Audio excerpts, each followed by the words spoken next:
Bonjour et bienvenue sur Diagonale TV pour cette nouvelle vidéo plus de Elo, une vidéo qui approfondit la première sur le classement Elo, où on avait vu un aspect théorique et aussi des statistiques intéressantes.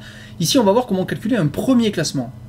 Et ensuite on va voir aussi des données statistiques nouvelles, notamment sur l'histoire, comment calculer le Elo des joueurs des époques anciennes où le classement n'était pas encore là. On va voir que c'est possible et qu'on a des résultats intéressants à voir. Et aussi, on verra comment les joueurs sont répartis en fonction de leur âge. Des choses assez intéressantes au niveau graphique. Alors, en termes de table des matières, tout simplement, voilà, un petit résumé de la dernière fois. Comment calculer la différence de points en fonction du pourcentage de gain? Là, c'est l'opération inverse de ce qu'on a vu sur l'approche théorique initiale. On va voir un exemple lors d'un tournoi, comment je fais pour calculer mon premier classement grâce à ce premier calcul. Et ensuite, on verra donc ces fameuses données et statistiques sur l'histoire Elo des anciens champions et sur l'Elo FIDE 2015, comment il est réparti selon l'âge des joueurs. On va voir ici là des choses intéressantes en termes d'âge. Alors, tout d'abord un petit résumé. Donc on avait vu que le Elo c'est une loi de probabilité logistique qui nous permettait de calculer l'espérance de gain d'un joueur sur un autre si on connaît leur classement respectif et comment on pouvait faire évoluer ce classement. Bon, alors ça va bien entre joueurs qui sont déjà classés, mais on n'a pas vu comment on pouvait calculer le Elo d'un nouveau joueur. Évidemment, un nouveau joueur, il n'a pas encore de classement, on ne peut pas calculer de différence avec les autres joueurs, on ne peut pas calculer le pourcentage de gain théorique, donc comment on va faire? Vous allez voir, c'est assez simple, là aussi, et c'est assez facile finalement, une fois qu'on a compris la méthode. Et enfin, on va voir aussi comment on peut calculer grâce à ça à rebours dans le temps, de façon générale, je resterai assez général. On va pas faire beaucoup de maths, et on est obligé d'en faire un peu, parce que le classement Elo, on voit que c'est des maths, hein. Bon, très bien, mais on en fait de façon un peu superficielle ici. Et on va voir comment, à rebours dans le temps, on va pouvoir calculer le classement de grands joueurs anciens et avoir des résultats intéressants. Alors, d'abord, il nous faut savoir, pour calculer le classement de nouveaux joueurs, quelle est la différence de points en fonction du pourcentage de gain qu'un joueur réussit. Vous imaginez un nouveau joueur, il fait un premier tournoi, il va réussir un certain pourcentage de gain.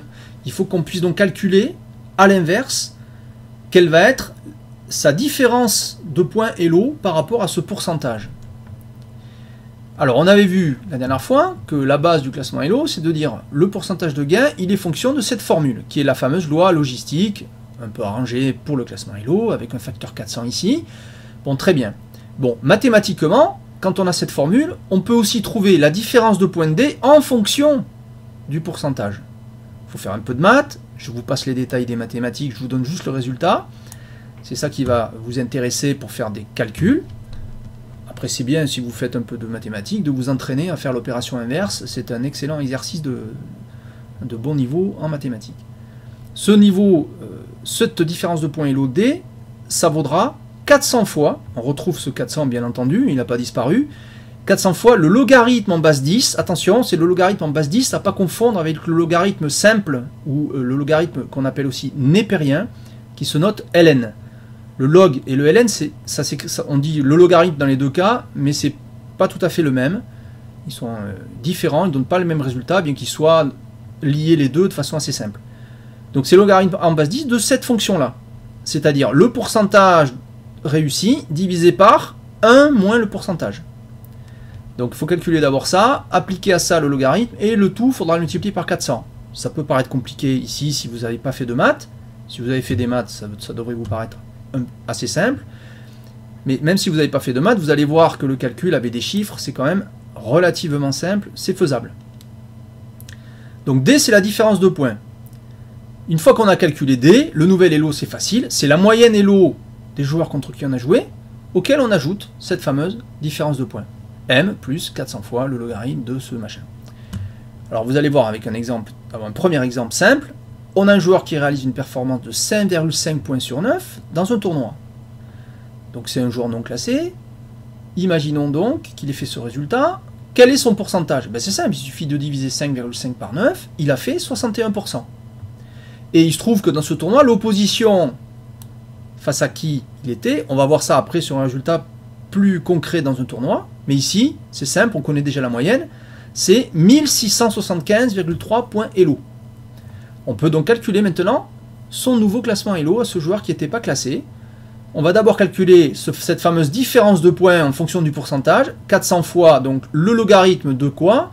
Eh bien, le pourcentage, on avait dit, c'est 5,5 sur 9, et donc ça fait 61%, divisé par 1 moins 61%.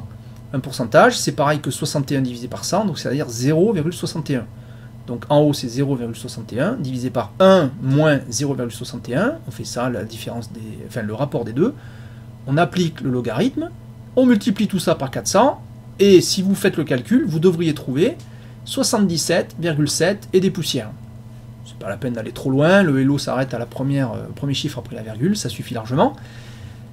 Et donc le classement Elo équivalent sera la moyenne plus cette différence, c'est-à-dire 1675,3 de moyenne, plus la différence de points, on voit bien qu'il a fait plus de 50%, donc c'est normal qu'il ait un classement au final qui sera supérieur, il va obtenir un classement Elo de 1753 points. Vous voyez, c'est assez simple.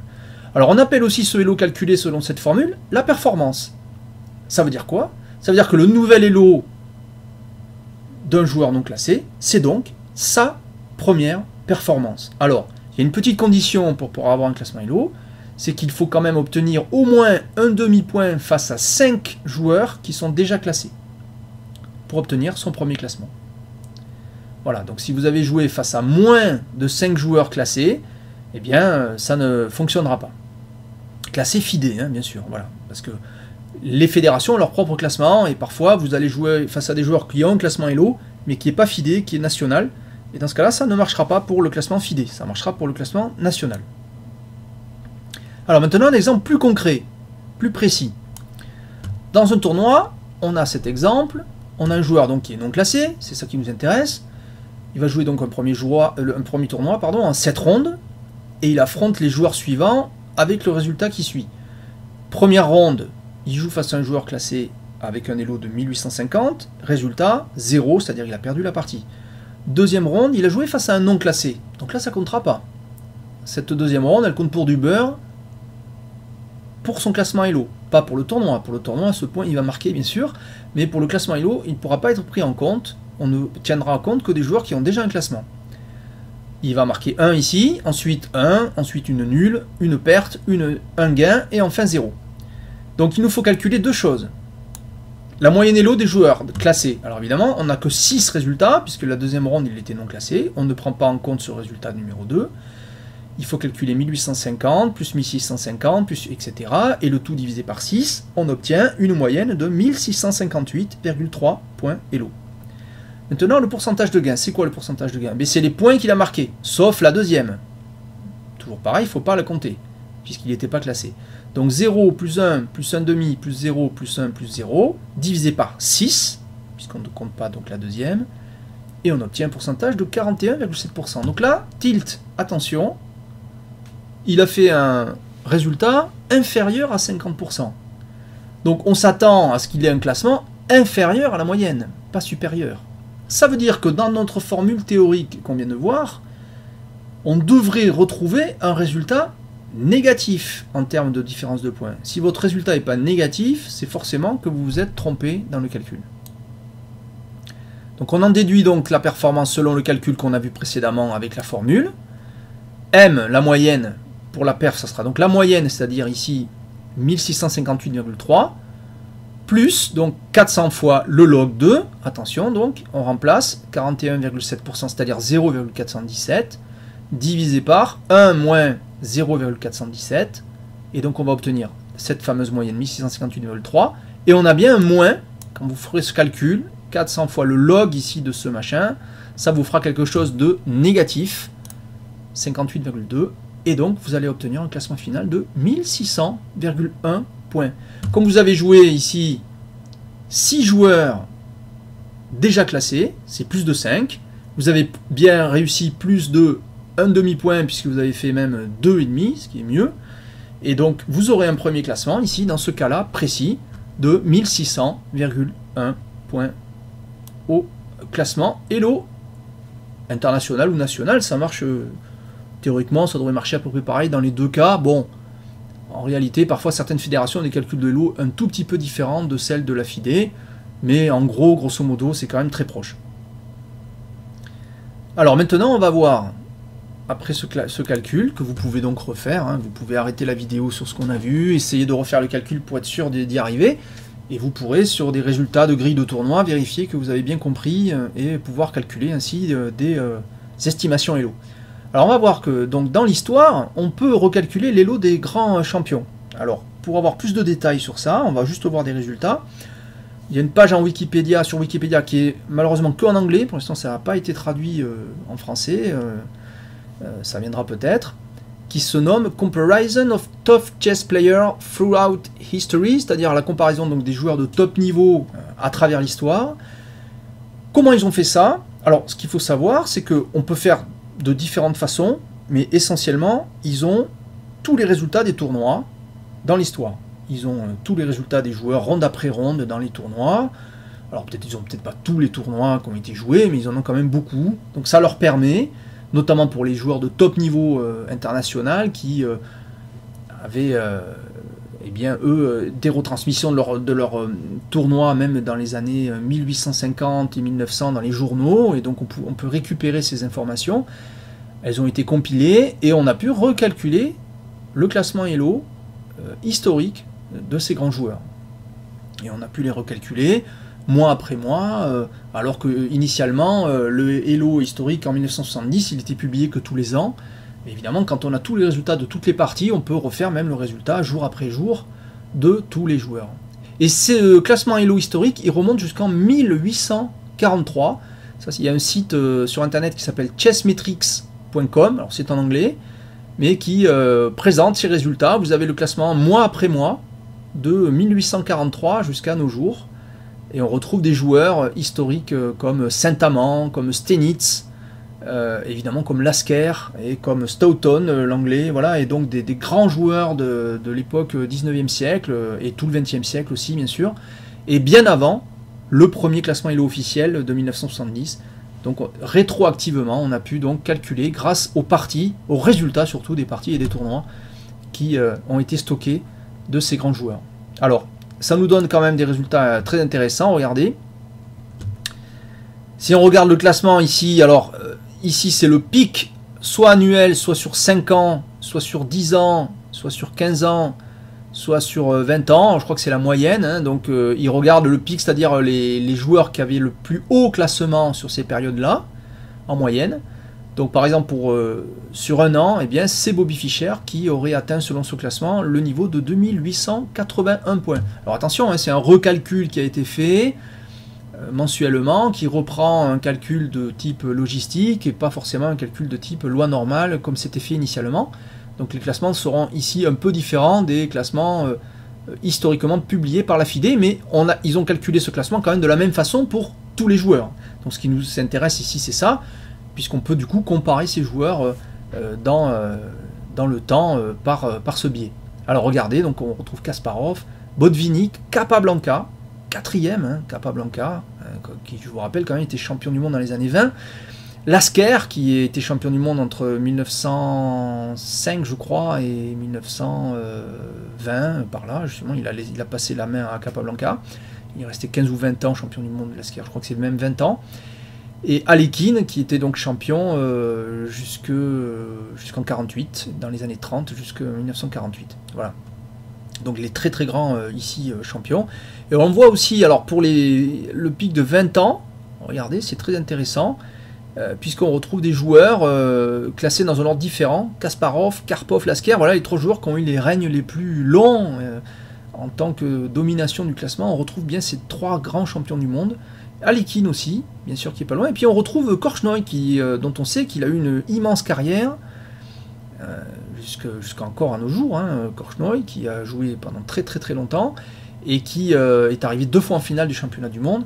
Je crois que c'est dans toute la liste qu'on voit là, c'est le seul qui n'a pas obtenu le titre, mais on voit quand même que au niveau du niveau Elo sur 20 ans, eh bien, il aurait mérité très certainement rejoindre le niveau des champions du monde, enfin obtenir un titre. Voilà, Smyslov lui-même a été champion du monde.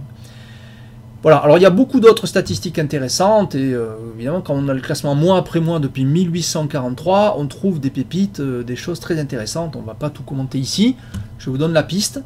Vous avez l'article Wikipédia, allez voir en anglais, pourquoi pas commencer à le traduire en français, ou aller chercher des informations sur ces sites qui sont vraiment très intéressantes et qui mériteraient d'être peut-être un peu plus connues. Et maintenant, donc, on va voir la répartition du Hello FIDE par âge. Vous allez voir, c'est très intéressant. Alors, tout d'abord, je reviens sur le classement FIDE général. Ça, c'est la répartition des joueurs dans le classement FIDE général 2015. Simplement pour vous rappeler qu'on retrouve bien notre fameuse répartition logistique, avec un petit biais dont on a parlé dans la vidéo, qui est expliqué en détail. Je ne reviens pas dessus, juste pour vous remettre en tête cette courbe. Maintenant, on va avoir une courbe très différente, vous allez voir, et assez riche. Attention, elle est difficile à voir quand même au premier coup d'œil, mais vous allez voir, elle est très intéressante. Voilà, c'est cette vidéo, cette image 3D, qui est en fait une série de courbes logistiques. Voilà, donc les premières, en fait, ici, sont cachées au niveau droit, mais comme c'est à peu près symétrique, c'est pas très intéressant d'avoir toute la courbe. C'est mieux de les avoir toutes ici pour pouvoir les comparer. Regardez comment ça se passe. Alors, comment ça se passe ici? Là, vous avez l'âge sur l'axe ici qui est en profondeur. 0, donc ici, 0 ans d'âge jusqu'à 100 ans d'âge. Donc 0 au fond, 100 ans vers nous. Donc c'est comme ça que c'est classé. Ici, c'est le classement Hello. Donc ça veut dire qu'on a bien le pic ici qui représente la moyenne.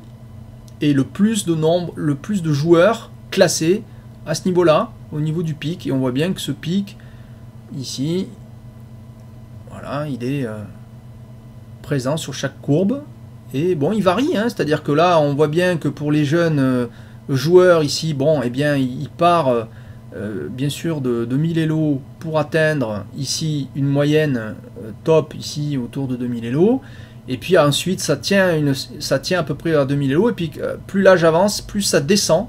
Alors ça descend aussi avec le nombre de joueurs qui diminue, forcément on est à 90, 95, 100 ans, donc forcément ça diminue ici en termes de nombre de joueurs et aussi en termes de moyenne, ça baisse un peu mais pas tant que ça. Les anciens jouent encore très bien aux échecs. Vous voyez, donc il y a aussi des différences, il y a des creux, alors on retrouve aussi, attention, hein, des données démographiques, hein, il y a eu des guerres et ce genre de choses, donc qui jouent aussi sur la répartition des joueurs, donc il ne faut pas en tirer une loi trop générale non plus. A noter qu'ici, le pic ici de joueurs est représenté par les joueurs entre 20 et 25 ans. C'est là où donc il y en a le plus en taille. Alors pourquoi? Sans doute parce que c'est une activité quand même ludique et sportive qu'on peut pratiquer plus facilement quand on a encore 20-25 ans, qu'on est encore un peu étudiant, alors que quand on commence à être soit occupé par sa famille ou par un travail prenant, forcément, on joue moins, on est moins actif, et donc ça se ressent dans les effectifs aussi. Et donc c'est là la population la plus dense en termes de nombre de joueurs, et aussi en tant que moyenne. Attention, la moyenne n'est pas meilleure, hein, on est en 3 dimensions ici, il faut juste avoir un petit œil ici, la moyenne est à peu près semblable, hein, pour ici une bonne période de temps, hein, jusqu'à 50-60 ans, la moyenne ne change pas trop, elle est toujours à 2000 en fait, hein, voilà, quel que soit l'âge. Simplement le nombre de joueurs n'est pas le même. Alors à noter ici que la courbe ici en bleu clair, c'est les joueurs classés pour l'âge entre 15 et 20 ans. Voilà, donc on voit bien qu'ici entre 15 et 20 ans, ils sont quand même moins nombreux qu'entre 20 et 25. Alors attention, c'est le classement international uniquement, hein, donc c'est pas le classement des fédérations nationales.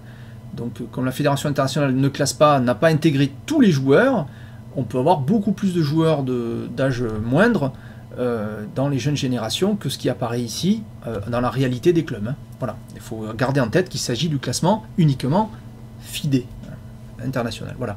Donc c'est quand même intéressant de voir comment eh bien, chaque génération ici d'âge de joueurs, eh bien, voit sa courbe logistique se modifier au cours du temps et se transformer un peu, et jusqu'à disparaître. Bon, mais ça c'est dû à l'âge, hein. Voilà. Donc voilà une information nouvelle aussi sur ce classement Elo qui permet de faire un peu de démographie et aussi de niveau de points Elo, donc de niveau échiquéen. Voilà, donc cette vidéo arrive à son terme. Sur ce classement Elo, donc on a vu ce premier classement et aussi donc ces données statistiques sur l'histoire un petit peu des anciens champions et cette répartition par âge. Voilà. Merci de m'avoir suivi sur Diagonale TV et je vous donne donc rendez-vous à bientôt pour d'autres vidéos. Au revoir.